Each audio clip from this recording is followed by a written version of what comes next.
بسم اللہ الرحمن الرحیم۔ السلام علیکم پیارے ویورز، آج آپ کے لیے جو وظیفہ لے کر حاضر ہوئے ہیں وہ اللہ کے صفاتی ناموں میں سے ایک نام یا رزاقو کا ہے۔ یہ ایک کرشماتی نام ہے، اس کی بہت سی برکات اور فضائل ہیں۔ جو شخص اس وظیفے کو اپنی زندگی کا معمول بنا لے گا تو انشاءاللہ اس کی برکت سے اس کو بے تحاشا دولت ملے گی اور اس کا کاروبار بھی دن دگنی رات چگنی ترقی کرے گا۔ وظیفہ شروع کرنے سے پہلے آپ سے درخواست ہے کہ اگر آپ اس چینل پر نئے ہیں تو ویڈیو کو لائک اور سبسکرائب ضرور کر لیں تاکہ آئندہ آنے والی نئی ویڈیو آپ تک آسانی سے پہنچ سکے۔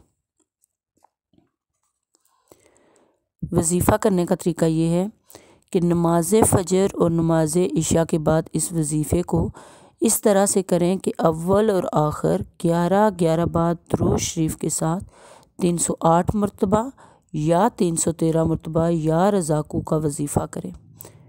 انشاءاللہ چند ہی دنوں میں آپ کا کاروبار ترقی کرے گا یا جس نوکری کے اصول کے لیے آپ پڑھ رہے ہیں وہ نوکری آپ کو مل جائے گی اور بے روزگاری سے آپ کو نجات حاصل ہوگی۔ وظیفہ کرنے کے لیے نماز کی پابندی لازمی ہے اور اللہ پر مکمل بھروسہ ہونا چاہیے۔ جب آپ کوئی کام کامل یقین کے ساتھ کرتے ہیں تو اللہ تعالیٰ بھی اس میں اپنی برکت ڈال دیتا ہے۔ اس وظیفے کی اجازت ہر خاص و عام کو ہے۔ اللہ آپ کی مشکلات کو حل کرے۔ اپنی دعاؤں میں ہمیں بھی یاد رکھیں۔ اللہ حافظ۔